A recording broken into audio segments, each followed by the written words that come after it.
Hello guys, എല്ലാവർക്കും ഒരു വിജയദശമി ആശംസകൾ. വിജയദശമിയായിട്ട് രാവിലെ ഒന്ന് അമ്പലത്തിൽ പോകാമെന്ന് വിചാരിച്ചു. ഡാൻസ് ക്ലാസ്സും കൂടെ ഉള്ളതുകൊണ്ട് ഇന്ന് രാവിലെ അമ്പലത്തിൽ പോകണം. അപ്പോൾ 5 മണിക്ക് എണീറ്റ് കുളിക്കണമല്ലോ എന്ന് ആലോചിച്ചിട്ടുള്ള കാര്യങ്ങളാണ് നിങ്ങളീ കാണുന്നത്. തീരെ മടിയാ. ഒരു കാര്യത്തിനും രാവിലെ കുളിക്കാന്ന് വെച്ചാൽ ഭയങ്കര പ്രശ്നമാണ് കേട്ടോ. അപ്പോൾ ഞാൻ വിചാരിച്ചൊരു സെറ്റ് മുണ്ട് കൊടുക്കാമെന്ന്. അപ്പോൾ ബ്ലൗസിൻ്റെ ആട്ടോ സെറ്റ് മുണ്ടും കുഞ്ഞമ്മയുടെയാണ്. അമ്മയുടെയും കുഞ്ഞമ്മയുടെയും സാരിയും സെറ്റ് മുണ്ടും ഒക്കെ തന്നെ ആട്ടോ ഞാൻ യൂസ് ചെയ്യണം. ഇതൊരു അടിപൊളി സെറ്റ് മുണ്ടോ ആട്ടോ. അപ്പോൾ ബൈ, ഞാനൊന്ന് കുളിച്ചിട്ട് വരാം. അപ്പോൾ ഞാൻ സെറ്റ് മുണ്ടൊന്ന് പ്ലീറ്റ് എടുത്ത് വയ്ക്കാമെന്ന് വിചാരിച്ചു. ഉടുപ്പിക്കുന്ന അമ്മയാണ് കേട്ടോ. പ്ലീറ്റ് എടുത്ത് വയ്ക്കാമെന്ന് വെച്ചാൽ എനിക്ക് ഭയങ്കര ഇഷ്ടമാണ് കുഞ്ഞു കുഞ്ഞു പ്ലീറ്റ്സ് എടുക്കുന്നത്. പക്ഷേ അമ്മയ്ക്കത് ഇഷ്ടമല്ല. അമ്മ നല്ല വലിയ പ്ലീറ്റ്സ് എപ്പോഴും എടുക്കാറ്. അതുകൊണ്ട് ഞാൻ വിചാരിച്ചു കുഞ്ഞു കുഞ്ഞു പ്ലീറ്റ്സൊക്കെ എടുത്ത് സെറ്റാക്കി വയ്ക്കാമെന്ന്. അപ്പോൾ അമ്മയ്ക്ക് കുറച്ചും കൂടെ എളുപ്പമാവും. അമ്മയും ഞാനുമായിട്ട് രാവിലത്തെ ഒരു അടി ഒഴിവായി കിട്ടും. അതുകൊണ്ട് തന്നെ ഞാൻ രാവിലെ എണീറ്റ് കുളിച്ചിട്ട് വന്നിട്ട് പ്ലേറ്റ് എടുത്ത് വെച്ചു. പ്ലേറ്റ് എടുത്ത് വെച്ചിട്ട് നമുക്ക് റെഡി ആവുന്നതല്ലേ നല്ലത്. അപ്പോൾ ഇച്ചിരി പാടാണ് കേട്ടോ സെറ്റ് മുണ്ടൊക്കെ പ്ലേറ്റ് എടുത്ത് വയ്ക്കാൻ. കുറച്ചധികം പണിയുണ്ട്, എന്നാലും സാരമില്ല. രാവിലെ എണീറ്റ് സാരിക്ക് സെറ്റ് മുണ്ടിനൊക്കെ പ്ലേറ്റ് എടുക്കാൻ എനിക്ക് ഭയങ്കര ഇഷ്ടമാണ്. അപ്പോൾ ഞാൻ എന്താ പ്ലേറ്റ് എടുത്തുകൊണ്ടിരിക്കുകയാണ്. പ്ലേറ്റ് എടുക്കാൻ വലിയ അറിവൊന്നുമില്ല കേട്ടോ, എന്നാലും ചെറുതായിട്ട് എൻ്റെ ഇഷ്ടത്തിന് പ്ലേറ്റ് എടുക്കാൻ ഞാൻ തന്നെ എടുക്കണം, എന്നാലും എനിക്കൊരു സമാധാനമാകത്തുള്ളൂ. അപ്പോൾ പ്ലേറ്റൊക്കെ എടുത്ത് സെറ്റാക്കി വെച്ച് കുളിച്ചിട്ട് ആ തോത്ത് പോലും തലേന്ന് അഴിച്ചിട്ടില്ല കേട്ടോ. പൊതുവേ 5:30 മണിക്ക് അങ്ങനെ വെട്ടമൊന്നും വീഴാത്തതാട്ടോ. പക്ഷേ ഇന്ന് അത്യാവശ്യം നല്ല വെട്ടമുണ്ടായിരുന്നു. കണ്ടില്ലേ, ഇവിടെ മരങ്ങളൊക്കെ കൂടുതലുള്ളിടത്താട്ടോ ഒരു ഇരുട്ട് മയം തോന്നിക്കുന്നത്. പക്ഷെ ബാക്കിയുള്ളവിടെ അത്യാവശ്യം നല്ല വെട്ടം വീണിട്ടുണ്ട്. ആ തലേന്ന് തോർത്തപ്പോൾ എന്താ സുഖം. നനഞ്ഞ തലമുടി ദേഹത്ത് ഒട്ടിക്കിടക്കുക. പക്ഷെ ചെറിയ ഇറിറ്റേഷനുണ്ട് കേട്ടോ. അപ്പോൾ ഒരുങ്ങാന്ന് വിചാരിച്ചു. ആദ്യം തന്നെ നമ്മൾ പ്ലിക്സിൻ്റെ ടോണറാട്ടോ ഞാൻ യൂസ് ചെയ്യണേ. ഞാൻ കുറച്ചൊരു 2-3 ബോട്ടിലായി. ഞാൻ 2-3 പ്രാവശ്യമായിട്ട് ഫ്ലിക്സിൻ്റെ എണ്ണയാണ് യൂസ് ചെയ്യണേ. ഒരു ഫ്രഷ്നെസ് ഫീൽ ചെയ്യും എനിക്ക് ഭയങ്കര കംഫർട്ടാണ് ഫ്ലിക്സിൻ്റെ എണ്ണ ഞാൻ എല്ലാം യൂസ് ചെയ്തുകൊണ്ടിരുന്നത്. ഇപ്പോൾ മാറ്റി പിടിച്ചു. ഫ്ലിക്സിൻ്റെ എനിക്ക് ടോണറാണ് കൂടുതൽ ഇഷ്ടം. അപ്പോൾ അമ്മ രാവിലെ കുളിക്കാൻ പോയി, അനിയൻ ഉറക്കമാട്ടോ, ഇതുവരെ എണീറ്റില്ല. പിന്നെ നമ്മൾ സിറം മസ്റ്റായിട്ട് ഇടണം. ഫേസ് ബ്രൈറ്റനിങ് സിറം കേട്ടോ, ഫോക്സൈലിൻ്റെ യൂസ് ചെയ്യണേ. അപ്പോൾ ഇതും ഒരു അടിപൊളിയാട്ടോ. ഇതൊന്ന് യൂസ് ചെയ്യാൻ ഭയങ്കര സുഖമാണ്. ഒരു ക്രീമി ടെക്സ്ചർ. ഇതിടുമ്പോൾ ഒരു ബ്രൈറ്റ്നെസ് എനിക്ക് ഫീൽ ചെയ്യും. കാണുന്നവർക്ക് എങ്ങനെയാണെന്ന് അറിയില്ല കേട്ടോ. പക്ഷെ എനിക്കൊരു പ്രത്യേക ഒരു ഭംഗി, ഒരു ക്ലിയർ ഒക്കെ എനിക്ക് ഫീൽ ചെയ്യും കേട്ടോ. നിങ്ങൾ കണ്ടിട്ട് പറയണേ എങ്ങനെയുണ്ടെന്ന്. ഇന്ന് കുറേ നാളായി ഞാൻ മേക്കപ്പൊക്കെ ചെയ്തിട്ട്. കോളേജിൽ പോകുമ്പോൾ അങ്ങനെ വലുതായിട്ടൊന്നും ചെയ്യാറില്ല. ജസ്റ്റ് മോയ്സ്ചറൈസർ, സൺസ്ക്രീൻ, ഇത് മസ്റ്റാണല്ലോ, അത് മാത്രമേ ഉള്ളൂ. പക്ഷേ ഒരു പുറത്തോട്ടൊക്കെ പോകുമ്പോൾ നമ്മളൊന്ന് അത്യാവശ്യം നന്നായിട്ട് ഒരുങ്ങിയൊക്കെ പോകണ്ടേ. അതായത് ഇത്തിരി ലാഗായിട്ട് ഇങ്ങനെ ലാവിഷായിട്ടിരുന്ന് ഒരുങ്ങിക്കൊണ്ടിരിക്കുന്നത്. പിന്നെ മോയ്സ്ചറൈസർ നിങ്ങളിപ്പോൾ നോക്കുമ്പോൾ ലോറിയൻ്റെ കുപ്പിയാണ്, ലോറിയൻ്റെ ആണ് ഞാൻ യൂസ് ചെയ്യുന്നതെന്ന് വിചാരിക്കുന്നുണ്ടാവും. പക്ഷേ അത് ലോറിയലിൻ്റെ അല്ല, ബോട്ടിൽ മാത്രമേ ലോറിയലിൻ്റെ ഉള്ളൂ. ലോറിയലിൻ്റെ ഞാൻ കുറച്ച് നാൾ മുമ്പ് വരെ യൂസ് ചെയ്തുകൊണ്ടിരുന്നു. പക്ഷേ ഇത് എൻ്റെ ഹോം മെയ്ഡ് മോയ്സ്ചറൈസറാണ് കേട്ടോ. എനിക്ക് ഭയങ്കര ഇഷ്ടമാണ്. നമ്മൾ നോർമൽ മോയ്സ്ചറൈസറിനേക്കാളും നല്ല മോയ്സ്ചറായിട്ട് ഇരിക്കുകയും ചെയ്യും. നമ്മുടെ ഫേസിനൊരു കൂളിങ്ങുമാണ്. ഇത് നമ്മുടെ ഓൺ പ്രോഡക്റ്റാണ് കേട്ടോ. എൻ്റെ അമ്മ പ്രത്യേകം എനിക്ക് മോയ്സ്ചറൈസറായിട്ട് തയ്യാറാക്കി തന്നതായത്. ഇത് നമുക്ക് മോയ്സ്ചറൈസറായിട്ടും നൈറ്റ് ക്രീമായിട്ടും ഒക്കെ യൂസ് ചെയ്യാം കേട്ടോ.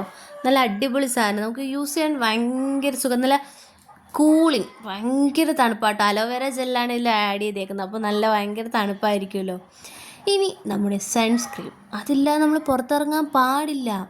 ഞാൻ സൺസ്ക്രീൻ ഇപ്പോൾ ജോവീസിൻ്റെ ആട്ടോ ഉപയോഗിക്കുന്നത്. അടിപൊളി സൺസ്ക്രീമാണ്. ഞാൻ മാത്രമല്ല, ഞാനും എൻ്റെ അമ്മയും ഒക്കെ ഇപ്പോൾ അത് തന്നെ യൂസ് ചെയ്യണേ. എൻ്റെ ബ്രദറും ഒക്കെ അത് തന്നെ യൂസ് ചെയ്യണേ. അത് ഒരു 2-3 പ്രാവശ്യമായിട്ട് ഞങ്ങൾ അത് തന്നെ യൂസ് ചെയ്യണേ. ഞങ്ങൾ യൂസ് ചെയ്തിട്ട് ഞങ്ങൾക്ക് ഇഷ്ടപ്പെട്ടതുകൊണ്ട് കുഞ്ഞമ്മയ്ക്ക് കൊടുത്തു കേട്ടോ.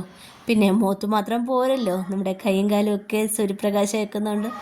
അങ്ങ് തേക്കാന്ന് ഞാൻ വിചാരിച്ചു. മൊത്തത്തിൽ മൊത്തം കൈയൊക്കെ മുഖത്തൊക്കെ തേച്ച് പിടിപ്പിക്കുക.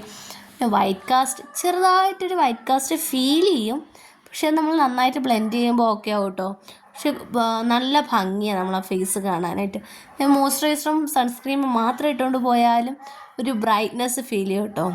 പിന്നെ എനിക്ക് ഫോണിൽ നോക്കി മേക്കപ്പ് ചെയ്ത് ശീലമില്ല, കണ്ണാടി നോക്കി ശീലമുള്ളതുകൊണ്ട് എപ്പോഴും കണ്ണാടി എടുത്ത് നോക്കിയില്ലെങ്കിൽ ഒരു സമാധാനം കിട്ടത്തില്ല. കണ്ണാടി വെക്കുന്ന സ്റ്റാൻഡിലാട്ടോ ഞാനിപ്പോൾ ഫോൺ വെച്ചേക്കുന്നത്. അതാ കണ്ണാടി കയ്യിൽ വെച്ചേക്കുന്നത്. എപ്പോഴും നമ്മൾ ഓരോന്നിട്ട് ഒരു ചിരി അത് നിർബന്ധമാണ്. പിന്നെ നമുക്ക് പിരിയം വരയ്ക്കാം. വേറൊന്നും നമ്മൾ ഫേസിൽ ഇടുന്നില്ല കേട്ടോ. കണ്ണെഴുതുക, ലിപ്സ്റ്റിക് ഇടുക, പൊട്ടിടുക, അതൊക്കെ തന്നെയാണ്. പിരിയം വരയ്ക്കാം. പിരിയം വരയ്ക്കാൻ നിങ്ങൾ വിചാരിക്കും നന്നായിട്ട് അറിയാം, വരയ്ക്കുന്ന സ്റ്റൈലൊക്കെ കാണുമ്പോൾ അറിയാം. പക്ഷെ അറിയില്ല കേട്ടോ. പിരിയം വരയ്ക്കാനുള്ള ബ്രഷൊന്നും അല്ല ഞാൻ യൂസ് ചെയ്യണേ. ഐബ്രോസ് വരയ്ക്കുമ്പോൾ അതിൻ്റെ ബ്രഷ് യൂസ് ചെയ്താൽ എനിക്കൊരു കംപ്ലീറ്റ് ആയിട്ട് തോന്നത്തില്ല. സോ ഇത് ഐഷാഡോ ബ്രഷാട്ടോ ഞാൻ യൂസ് ചെയ്യണേ. അത് ഇട്ട് ചെയ്യുമ്പോഴത്തേക്കും എനിക്ക് കുറച്ചും കൂടെ ഫിനിഷിങ് ഉള്ളതായിട്ട് തോന്നാറുണ്ട്. സോ ഞാൻ അതുകൊണ്ടാണ് ഐബ്രോസിന് ഐഷാഡോ ബ്രഷ് യൂസ് ചെയ്യുന്നത്. നമ്മളിന്ന് ഐഷാഡോ ഒന്നും ഇടുന്നില്ല കേട്ടോ. ഐഷാഡോ ഹൈലൈറ്റർ ഒന്നും ഇടുന്നു. നമ്മൾ സിമ്പിൾ ആൻഡ് ഹമ്പിൾ മേക്കപ്പ് ആയിട്ടാണ് യൂസ് ചെയ്യണേ. അതാകുമ്പോൾ ഒരു അമ്പലത്തിലല്ലേ പോകുന്നേ. സോ കുറച്ച് ക്യൂട്ടും ആയിരിക്കും, ഭംഗിയായിരിക്കും. പക്ഷേ ഓവറായിട്ട് മേക്കപ്പും ഫീൽ ചെയ്യില്ല. ഇനി നമുക്ക് ബ്ലഷ്. അത് നമ്മൾ വിട്ട് കളിക്കാൻ പാടില്ല. നമ്മളെവിടെ പോയാലും ബ്ലഷ് ഇടണം. ഞാൻ ലിക്വിഡ് ബ്ലഷൊക്കെ ഇട്ട് കഴിഞ്ഞാൽ ഭയങ്കരമായിട്ട് ചീക്ക് ഭയങ്കരമായിട്ട് ഫ്ലഫി ആയിട്ട് നിൽക്കും. സോ അതുകൊണ്ട് തന്നെ മേക്കപ്പ് ഇട്ടതായിട്ടൊക്കെ ഫീൽ ചെയ്യും കേട്ടോ. അതുകൊണ്ട് ഞാൻ ലിക്വിഡ് ബ്ലഷൊന്നും യൂസ് ചെയ്യാറില്ല. ബ്ലഷില്ല, ഞാൻ ലിപ്സ്റ്റിക്കാണ് യൂസ് ചെയ്തുകൊണ്ടിരുന്നത്. സോ എൻ്റെ ലിപ്സ്റ്റിക്ക് കുറച്ച് കളറും കൂടെ ഉള്ളതുകൊണ്ട് ഞാൻ വിചാരിച്ചു ഇത് ഐഷാഡോ പാലറ്റിൽ നിന്ന് ട്രൈ ചെയ്തോ. പക്ഷേ തോന്നത്തില്ല കേട്ടോ. ബ്ലഷ് ഓവറായിട്ടുണ്ടെന്നും തോന്നത്തില്ല, ഇട്ടെന്നും തോന്നത്തില്ല, ഇട്ടില്ല എന്നും തോന്നത്തില്ല. അങ്ങനെ രണ്ടും കൂടി ചേർന്നൊരിത്. ഞാൻ സുന്ദരിയല്ലേ, ഞാൻ സുന്ദരിയാണ്, എനിക്കൊക്കെ ഇഷ്ടപ്പെട്ടു എൻ്റെ മേക്കപ്പ്. ഇവിടെ എന്തായി പറയുന്നതെന്നൊന്നും ആലോചിക്കണ്ട കേട്ടോ. അനിയനെ ഉറക്കത്തിൽ കിടക്കുന്ന അവനെ വിളിച്ചോണ്ടാൻ പോകുന്നതാണ് ഇത്ര ബഹളത്തിൽ. നല്ല ഉറക്കമാണ്, മടിയനാണ്, എണീക്കത്തില്ല. അമ്മ വിളിക്കാതെ അവൻ എണീക്കത്തേയില്ല. എന്നാലും എൻ്റെ ഒരു ശ്രമം എന്ന രീതിയിൽ ഞാൻ വിളിച്ചോണ്ടാന്ന് വിചാരിച്ചു. വിളിച്ചിട്ട് കേൾക്കുന്നില്ല, തട്ടിയിട്ട് കേൾക്കുന്നില്ല. ഇനി ചവിട്ടി ഉണർത്തേണ്ടി വരും എന്തോ ദൈവമേ. എന്നാലും അവ എണീറ്റില്ല ഗൈസ്. ഞാൻ എന്ത് ചെയ്യാൻ? ഇനി നമ്മൾ ബാക്കി നമുക്ക് കണ്ണെഴുതാം. ഞാൻ കണ്ണെഴുതുന്നത് കണ്ണാടി ഇല്ലാതെ എനിക്ക് എഴുതാൻ അറിയില്ല ഗൈസ്. സോ ഞാൻ എഴുതിയിട്ട് വരാം എന്നാ പറയണേ. പക്ഷെ ഒരു കണ്ണ് ഞാൻ എഴുതി, പക്ഷെ രണ്ടാമത്തെ കണ്ണ് നിങ്ങളെ കാണിക്കാമെന്ന് വിചാരിച്ചു. കാരണം ഞാൻ ഇങ്ങനെ എഴുതിയാലും രണ്ട് കണ്ണും രണ്ട് വാക്കിന് പോവും. സോ അതുകൊണ്ട് തന്നെ വാലിടാനൊന്നും എനിക്കറിയത്തില്ല. കേരളത്തിലെ എല്ലാ കുട്ടികൾക്കും പെൺകുട്ടികൾക്ക് സ്വാഭാവികമായിട്ടും കണ്ണെഴുതുമ്പോൾ അങ്ങോട്ടും ഇങ്ങോട്ടും ആയിപ്പോവും, വാല് ശരിയാവില്ല എന്ന് അറിയുന്നതിന് മുമ്പ് വരെ എനിക്ക് ഭയങ്കര വിഷമമായിരുന്നു, എന്നെക്കൊണ്ട് മാത്രം എഴുതാൻ കഴിയില്ല എന്നൊക്കെ. പക്ഷെ ഇപ്പം എനിക്ക് സമാധാനമുണ്ട് ഗൈസ്. എല്ലാവരും ഒരുപോലെ. ഈ തപ്പുന്നത് ഹിമാലയയുടെ കാജല കണ്ണിന് താഴ്ഭാഗത്ത് എഴുതാനായിട്ട്. അത് ഞാൻ ഐലൈനറിനേക്കാളും കൂടുതൽ കാജലാട്ടോ യൂസ് ചെയ്യണേ. എനിക്ക് ഈ ഐലൈനർ മെബിലൈൻ്റെതും ഹിമാലയയുടെ ഭയങ്കര ഇഷ്ടമാണ്. സ്മജ് പ്രൂഫ് ആണ് എന്നൊക്കെ പറയും, എന്നാലും സ്മജ് ആവട്ടോ. പിന്നെ എൻ്റെ ലിപ്സ്റ്റിക് ഷെയ്ഡ് ചോദിച്ചവർക്കായിട്ട് ഷെയ്ഡ് വന്നിട്ട് മെബിലൈൻ്റെ സെൻസേഷനാണ് കേട്ടോ. എല്ലാവരും ട്രൈ ചെയ്ത് നോക്കണം, അടിപൊളി ഷെയ്ഡാണ്, എനിക്ക് ഭയങ്കര ഇഷ്ടമാണ്. പിന്നെ പൊട്ട് മസ്റ്റാണ്. ഞാൻ പൊട്ടായിട്ട് തന്നെ വെക്കണം എന്ന് എൻ്റെ അമ്മയുടെ വലിയ നിർബന്ധമാണ്. സോ അതുകൊണ്ട് തന്നെ പൊട്ട് തന്നെ വെച്ചേ പറ്റൂ. ഡാൻസ് അറിയാമെന്നുള്ളതുകൊണ്ട് കുറച്ചായിട്ട് കൈയും കാലൊക്കെ അനക്കി കാണിക്കുന്നതാണ് നിങ്ങളുടെ മുമ്പിൽ ഒരു ഷോ കാണിക്കാൻ. പിന്നെ എൻ്റെ അനിയൻ വന്നത് കൊണ്ട് അവൻ ഇരിക്കണം എന്ന് പറഞ്ഞത് കൊണ്ടാട്ടോ ഡ്രസ്സെല്ലാം പറക്കി മാറ്റി കൊടുക്കണേ. ഇനി എന്നാലും സമാധാനമില്ല. അവനെയും കൂടെ ഒന്ന് വീഡിയോയിൽ ഉൾപ്പെടുത്താമെന്ന് വിചാരിച്ചു. ഞാൻ വീഡിയോ എടുക്കുന്നതിൻ്റെ ദേഷ്യം കേട്ടോ അവന്. അതിൻ്റെ വഴക്ക് കുറഞ്ഞുകൊണ്ടിരിക്കുമോ അവൻ. അപ്പോൾ ഞാൻ റെഡിയായി ഗൈസ്. ഞാൻ ഇതിൻ്റെ കൂടെ ഒരു ജിംക കമ്മൽ ലോട്ടസിൻ്റെ മാലയാട്ടോ പെയർ ചെയ്തേ. അമ്മ പേടിച്ചു കേട്ടോ, അമ്മ അറിഞ്ഞില്ല ഞാൻ വീഡിയോ എടുക്കുന്നത്. കമ്മലും എൻ്റെ അമ്മയുടെ തന്നെയാണ്. പിന്നെ ലോട്ടസിൻ്റെ മാല എനിക്ക് ഇൻസ്റ്റാഗ്രാം പേജായ നിധി ജ്വൽസിൽ നിന്ന് അയച്ചു തന്നെ കേട്ടോ.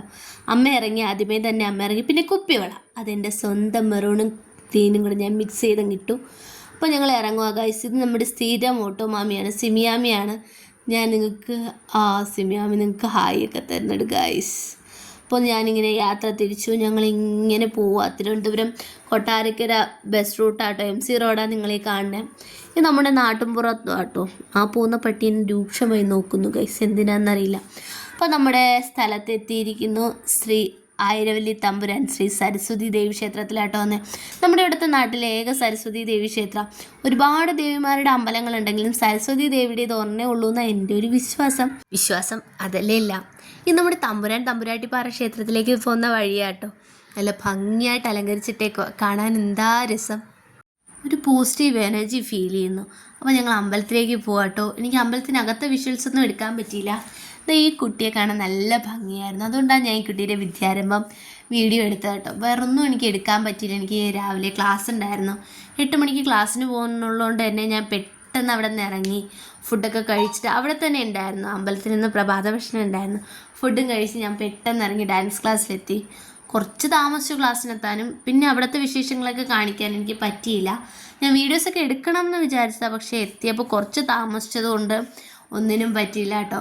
അപ്പോൾ ഞാൻ അത് വേറൊരു ദിവസം കാണിക്കാം, വേറൊരു ഡേ ഇൻ മൈ ലൈഫ് ചെയ്യുമ്പോൾ നിങ്ങൾക്ക് കാണിച്ചു തരാം കേട്ടോ. എൻ്റെ ലൈഫ് എങ്ങനെയാണ്, എൻ്റെ ഡാൻസ് ക്ലാസ് എവിടെയാണ്, പിന്നെ കുഞ്ഞമ്മയാണ് ഡാൻസ് പഠിപ്പിക്കുന്നത് എന്നുള്ളത് കൊണ്ട് താമസിച്ചു പോയാലും വഴക്ക് പറയില്ല എന്നുള്ള വിശ്വാസത്തിലാട്ടോ പോയത്. അപ്പോൾ വേറൊരു വീഡിയോയിലേക്ക് കാണാം. ബൈ.